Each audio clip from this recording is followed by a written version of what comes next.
I'm Tressa, and we're Fancy Marketing People with Union, a Wyoming-based telecommunications company. Yes, Wyoming really does exist, and we proudly serve the Rocky Mountain region. On this podcast, we will feature businesses, organizations, nonprofits, and influential people from Utah, Colorado, and Wyoming. Our mission is to highlight those who inspire their communities daily. We believe this makes us truly authentic, because a journey of 1,000 miles always begins with a single step. Hi, Myra. Hi. Good morning. You look so tan. I know. I'm radiant. Really jealous. It's fake. I did go to Hawaii, but I am totally rocking a fake tan because I don't lay in the tanning bed anymore because, of course, that's not good for your skin and aging and blah, blah, blah. And nobody wants skin cancer. So I tried to take care of myself as an adult. I tanned way too much in high school and like for prom and anyways. So I have like the self tanner and you're going to have to share that. It looks I'm great. going to have to. I understand. I grew up in like the 80s and the 90s and it was all baby oil, tin foil, get as dark as you can. And now I am 50 and I definitely have some aging spots on my skin because of it. But it sucks because it's so nice to look tan, right? Yeah, Your skin looks so glowing. We all want to be tan. Well, this was probably my first time, which is really kind of probably embarrassing to say, where I did not burn my face because I don't like sunscreen, like the texture. I'm a texture person. So I like the protectiveness of sunscreen, but don't put lotion and sunscreen on me because it makes me, But I have now like face products that have sunscreen in them, like sunscreen that I wear daily, and then like BB creams with sunscreen in it. And I seriously went the whole trip and did not burn my face. And that's probably the first time in my whole life that I did not burn because I actually took care of myself, guys. Out there, listeners, take care of yourself. This is the only skin you've got. That's right. So, biggest organ on our body, right? Yeah. So thank goodness for the advancements in face creams that already have SPF in them. Exactly. For all the listener land out there, men and women. Yeah, you need it, guys. Because I was watching my husband and my daughter like lather, and I'm like, like I didn't have to like cake it on me because I already had it built in and all my stuff, and it worked great. Like I was in the sun the whole time, like hiking and on the beach and playing games and just. We were outside 24/7 and I didn't even have to reapply people. Like, I don't know what was going on. It was jiving that and some ball caps. So, yeah, it's always good to wear a ball cap. Hopefully soon we'll need some sunscreen here in Wyoming. It was like, what is it today? May 16th here. And it was finally a morning where I woke up and I felt like, it was still crisp, but it was just a beautiful spring day. So I'm looking forward to the days to come where it's like, we have to put on sunscreen. Yeah, it's funny. So take in the warmth. We're getting warmer, finally, as Tressa's saying. But last night, my husband got his T-ball schedule because he's going to coach T-ball. And he went to go get the bags and stuff. And I'm like, will it even be warm enough to have T-ball? Like, will this even be a thing? And it's so cute. And we got the list of all the kids. And our daughter is the only girl on the whole team. But, it's okay. Myra, get used to sports in Wyoming because regardless of the weather, you just put them in their little snowsuits and they go for it, man. Yeah. I've been watching the poor soccer team. And they're like out there fully clothed, beanies, and they're still playing soccer, but it looks cold as heck. Poor things. But you just manage here. Yeah. It's just part of our lifestyle. Indoor sports. Basketball, volleyball. Keep swimming indoor. That's right. That's safer if you live here to enjoy one of those. But anyway, should be fine. Yeah, it's cool.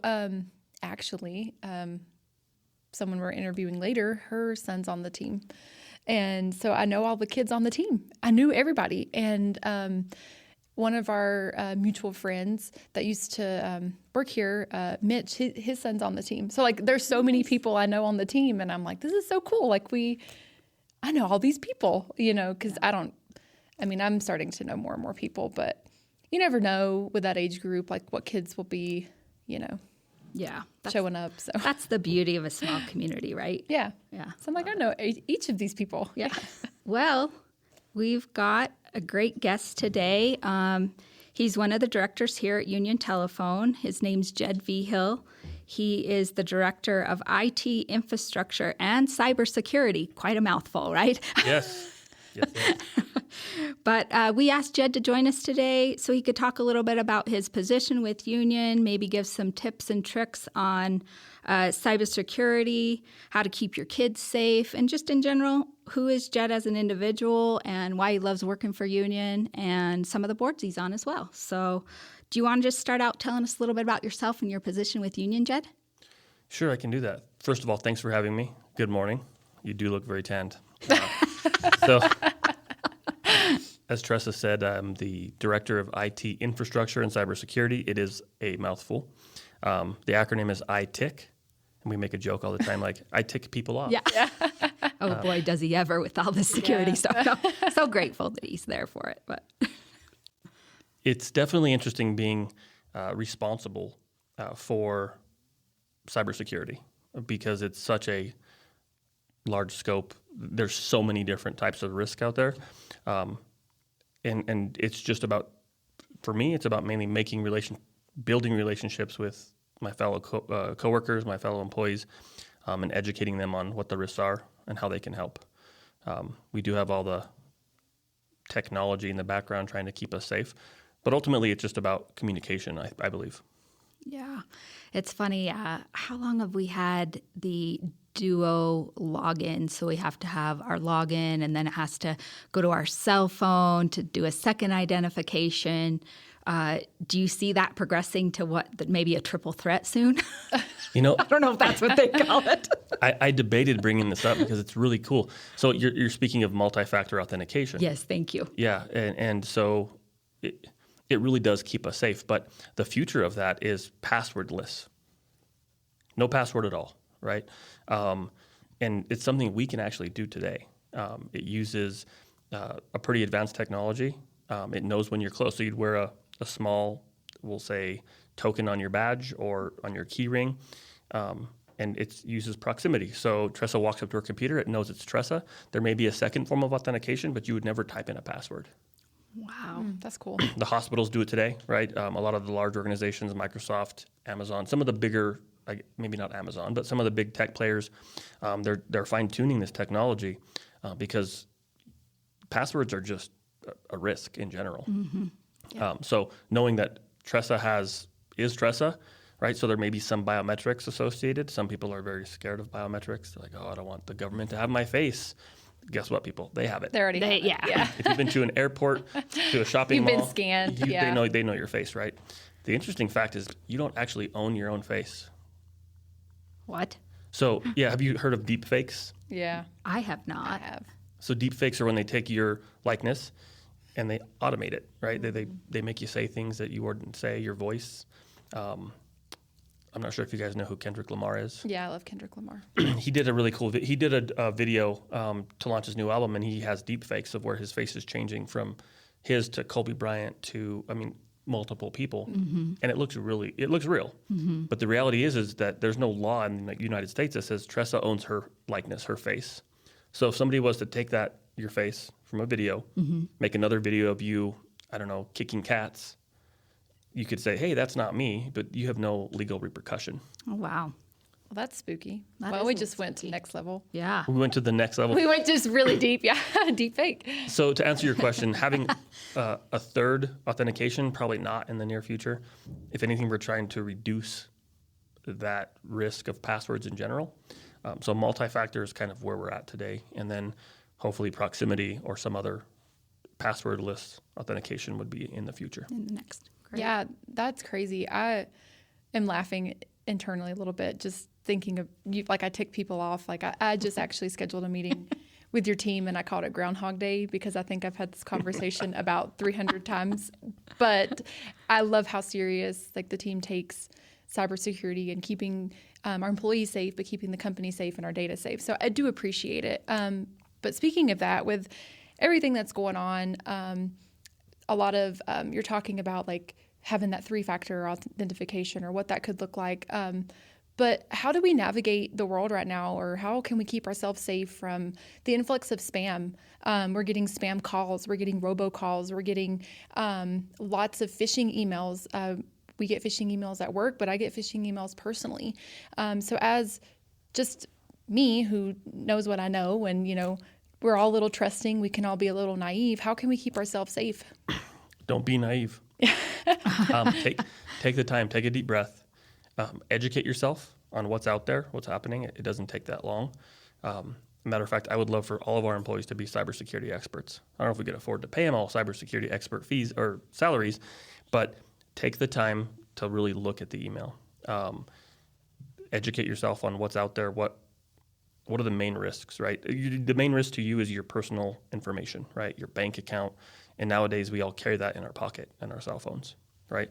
So anything that you have on your cell phone or your laptop or your desktop, that would be valuable to, say, a malicious person, somebody who we call them actors, malicious actors.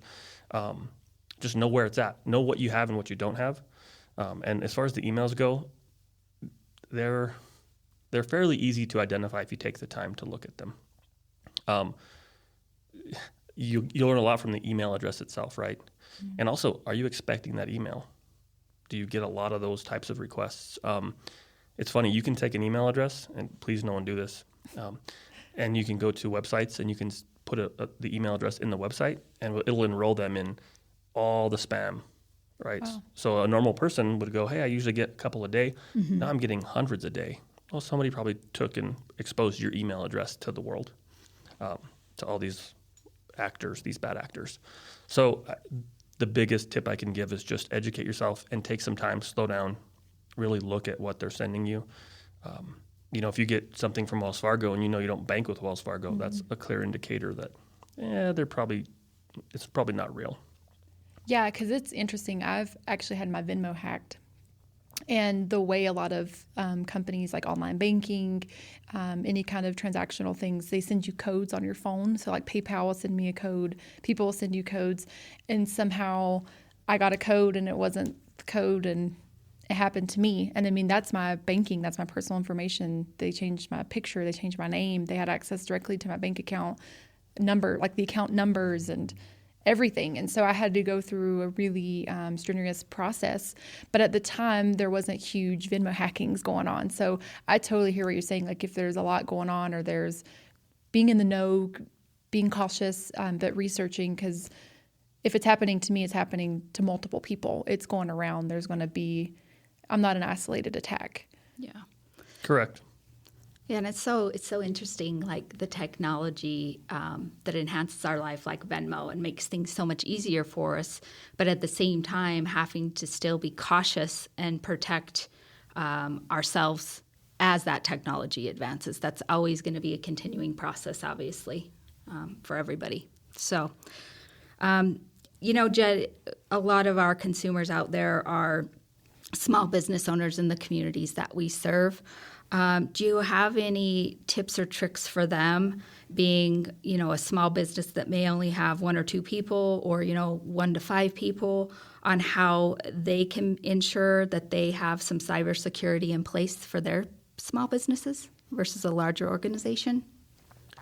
That's a really interesting question. I believe that if you have a small company and maybe you can't or you don't want to hire an IT professional to help with the technology side, the number one thing you can do is make sure that you, as the owner of the business and your employees, have a fundamental knowledge of what phishing is, what social engineering is, because your people are going to make the difference, right? You said, sometimes we can be naive, and as a business owner, you want to protect your business, and I think the best way to do that is training and education of the employees you have. You could also look at cloud-based infrastructure tools that can help you. That may not be as expensive as hiring an IT person. Mm-hmm. I would recommend that if you could. It's very important. But if you can't, then looking at webinars, looking at online resources. Our state of Wyoming is great. They're giving away grants for that type of education. So invest in finding out what the state or maybe even the county or city is doing to kind of subsidize some of that education, and you can send your employees to that. So I think it starts with the people. Yeah, absolutely. That's great. Yeah. So, talking about like keeping each other safe and all these things, technology is also still a good thing. Technology is not a bad thing. It's hard to, we're not trying to scare people into live in fear and here's all the bad things. So in a positive form, what is your favorite piece of technology and why? It has to be my cell phone, right? Regardless of the vendor, the maker model. It's my lifeline to banking, shopping, communications with family. I'm going to give away my age. I think I didn't grow up with the cell phone, right? I think we had pagers or they call them beepers. Beepers, yeah. Day of the pager. Yes, the pager, right? So if somebody needs to get a hold of you, they can, my dad was like, when I page you, I want you to call me and make sure you're safe. But yeah, my cell phone, it's got to be. And I think you mentioned something, there's a fine balance between, like I've talked to people that like, I keep all my cash in a box buried in the backyard. I'm being dramatic here. Yeah. But somewhere, I don't trust the Venmos. I don't trust the wire transfers. And then I've seen people that are so progressive that they've done the opposite, which is I trust everything so much. So there's a balance of, yes, we use technology to make our lives better, but also I'm taking and I'm educating myself on the risks so that I know how to react. Like you probably called and figured out, I've been hacked. I got to do this, right? That's the number one advice I can give too, is if you feel like there's something wrong, call the company, right? Call your bank, talk to them before overreacting, because a lot of these folks will pretend of a big emergency, which is social engineering to get you amped up to click a link or call maybe a number they put in the email or the text. Go to your resources. You know the bank's number. Some of you bank local. Walk in the door and say, this is what I received. What's the problem? But yeah, my cell phone, definitely. Yeah. Can't live without it. That was a blast from the past, right? Because when you talked about pagers, and then you'd have to go find a payphone, right? Oh, that's awesome. Yeah, some of you younger people never had to deal with that kind of stuff. Yeah. Yeah. My kids are like, you didn't have a cell phone when you were in high school? I said, How no. did you function? Yeah. Yeah, I did grow up-ish with cell phones. And there was definitely the progression of the cell phones through my generation. But I do remember pagers and beepers. I do remember my mom having the bag phone in her car. So I'm on the cusp of the growth of the cell phones. And I do remember when, but it's just funny because when cell phones were out and coming out and everything, my brothers only got them when they were older. I mean, because obviously they didn't have them when they were younger, but they got them when they were older and they were using them for different things. But then you started seeing kids have them. And you're like, why in the heck does a kid need a cell phone? And it was this huge debate. Do children need cell phones? And I mean, they were the flip phones. I mean, kids were rocking razors, okay, or the LG Scoop. I mean, it wasn't, because the iPhone wasn't there yet and you didn't have all the, you're paying to text or whatever. And the only way I was allowed to have a phone was if I earned the money to pay for my prepaid minutes. So that ages me a little bit. I mean, I had to pay for my minutes. My dad refused to have a contract. He literally died without ever owning a cell phone. He was more like the bury the money in the backyard type thing. Yeah. He didn't even trust online banking. He would balance his checkbook, call, and think they were lying. So there were no contracts or anything. But yeah, I had to pay for my minutes. And it was so crazy because by the time I was leaving high school, iPhones still weren't as accessible like they are today. Now everybody has 10-year-olds have iPhones. It's just insane. But I remember I would earn, and I had a BlackBerry. Why did I need a BlackBerry in high school? I will never understand that. Status. Yeah. Status, Myra. That was as good a status as I'm getting, But I sometimes miss those things because I'm in this group, I think, where I've been engulfed in social media. I mean, not as bad as the generation right now that's coming up where they've had it forever and they've seen it forever. Instagram came out when I was a junior in high school. And so I didn't really share a lot of things on it. So I don't have a lot of stuff out there. But as I'm getting older and as I'm growing up, I don't want to share anything. And then when I do, it's like a trip and that's it. and then I go away for a long time and then come back. And now my niece, who's 16, she shares everything. She's sharing Snapchat stories and Instagram stories and Facebook. And I'm like, oh my God, you don't even need a Facebook, or all these things. I want to go back a little bit. I kind of miss, not knowing what everybody was doing, like the opposite of what's happening now. Yeah, I think there's just a balance. There's a balance to everything in life, right? That includes social media and how much you're putting out there, and how much you're still connecting at a human level versus a digital level. I think that's always important to keep in mind. So, Jed, one of the branding foundations that Union really loves is our community involvement, right? That's part of being an authentic brand, is making sure that we're involved in our communities. And I know that you share that passion for yourself as well. So can you talk about what that means? And I know that you are on at least one board within the community, and what that is and what it does and why you enjoy participating in that. Sure. The board that I belong to is the Southwest Wyoming Manufacturing Partnership. And it was a strange way to enter a board, but someone here at Union said, I think they need some representation from, we are one of the largest employers in Uena County and Southwest Wyoming in general. And so, I showed up to this board, and some really interesting people on the board.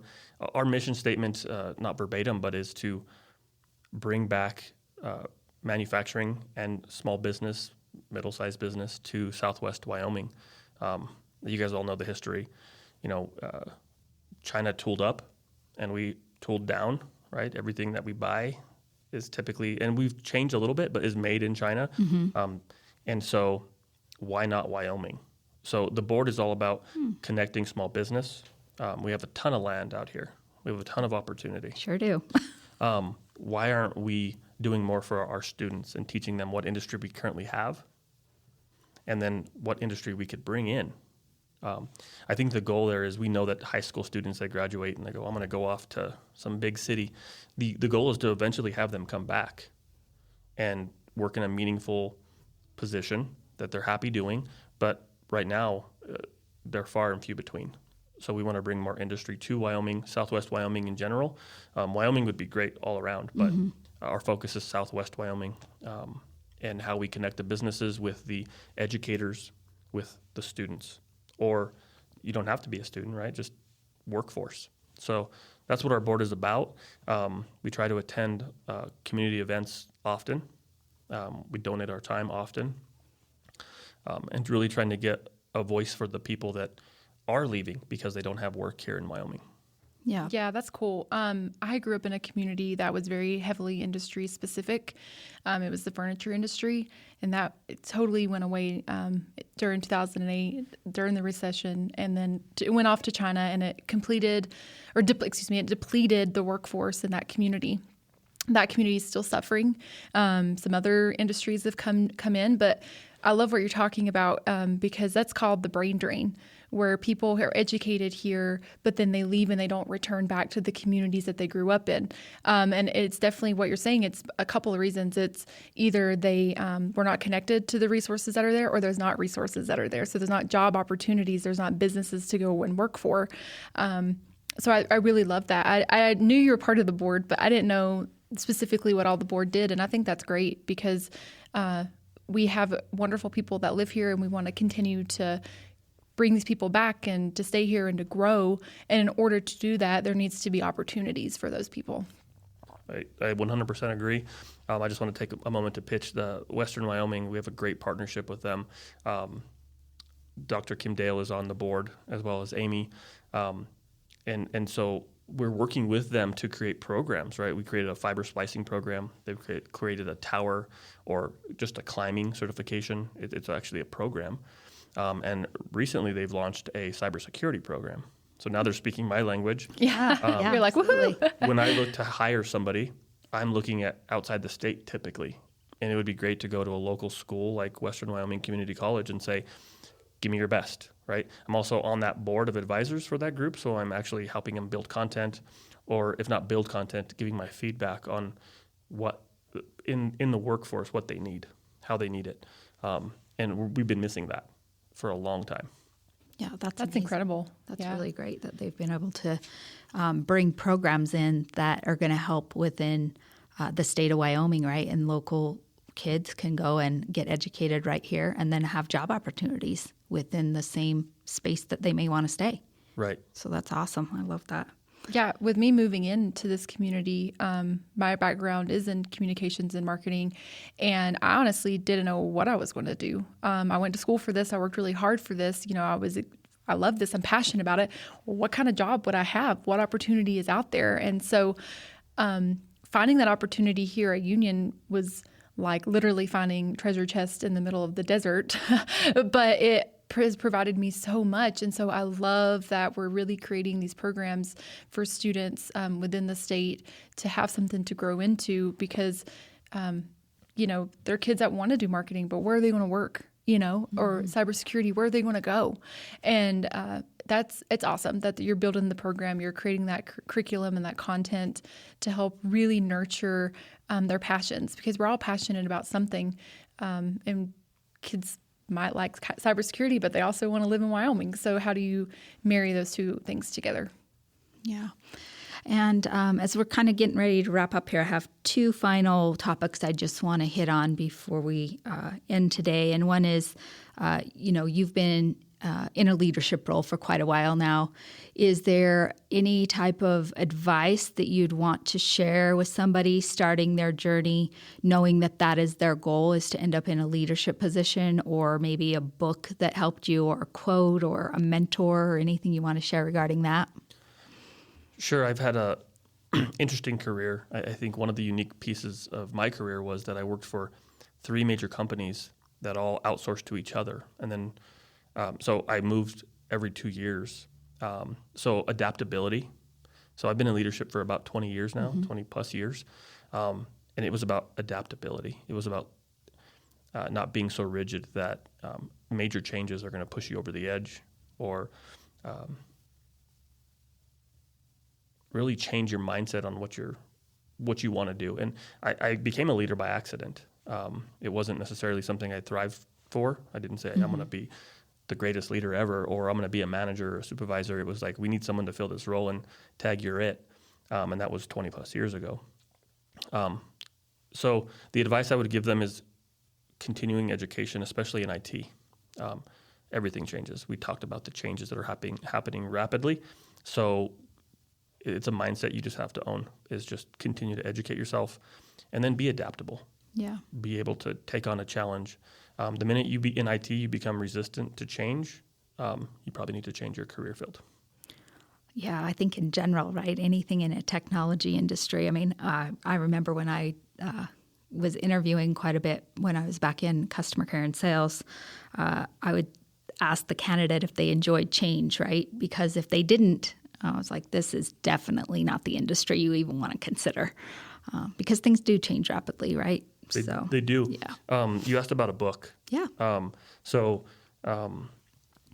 I've read so many books, right? I'm a big Audible, so when I say read, it's take that with I've listened to. It counts. Yeah, technology is great, right? Yeah. But one of the ones recently that was impactful it's called The Heart of Leadership by Mark Miller. And HEART is an acronym. It's to develop strong leadership characteristics, not necessarily skills, right? It's the difference between leadership skills, because you can really practice and learn those, but characteristics are kind of something that you have to take a deeper look at. It's the H is for hunger for wisdom. The E is expect the best. A is accept responsibility. R is respond with courage. And the T is think of others first. It really talks about servant leadership, and it resonated with me because that's what I like to do. I see leadership as the responsibility of making sure that whatever team you're leading has what they need to be successful, clearing roadblocks, active listening, those types of things. That's great. Thank you. Okay, one last fun question. Has nothing to do with technology before we let you go today, Jed. Who would win a fight between a grizzly bear and a gorilla? Wow. I don't know. Actually, I do know. I have an estimate. I have a guess. Okay. What's your a guess? guesstimate. I believe that the grizzly bear would win. My money's on the grizzly bear too. Mine would be too. Yeah, I think that they have more tools, right? They have giant claws. I think the gorilla has more agility. Does that make sense? Yeah. But I think they would have to get really lucky, right? Like a throat punch early Yeah. to win that Some fight. lucky. Yeah. Yeah. Yeah, unless you maybe gave the gorilla technology, and maybe they could. They could do something with Yeah, it. Yeah. you You know, A lightsaber. yeah, a lightsaber. That would Well, be pretty great. much like the gorilla is probably a little more intelligent. So I think they would think too much about it. But the grizzly bear would just like fight or flight pretty much. Like, I'm going to rock you. Like, here we go, you know? It's just instinctual. Yeah, like, let's Yep. go. Yeah. Yeah, I think there's a weight difference too, probably double. Yeah, I Yeah. would say so. So I think if the gorilla wanted to escape, it could, just because of its agility. But if it's unfight, I think that the grizzly bear would win ultimately, 9 out of 10 times. Yeah. Gives our listener land something to talk about, right? Yeah. You could think The about it. debate. Yeah. Think Great about it while you debate. sleep. At 3 a.m., you'll Google who could win the fight, the grizzly bear or the gorilla? You know, we have all this AI, right? And we have all these great tools. Like, why couldn't we build up those characteristics of each and do like obviously a fake mock battle to see who wins? yeah. I'm sure someone Personify has. it, yeah. Someone probably has. I should Google it. We should Google it. Yeah. Maybe there's a simulation out there we don't know about, right? I'm sure there is. They're Yeah. probably so. We can start our own. Yeah. We'll have it on our website. Today's game. Yeah, it is. Yeah. Anywho, well, thank you, Jed, so much. We really appreciate your time. We're really glad that you joined us today and that we were able to have this conversation. Yes, thank you. Yep. Thank you for your time today, Jed. Thank you for having me. Cool. Well, until next time. Stay authentic.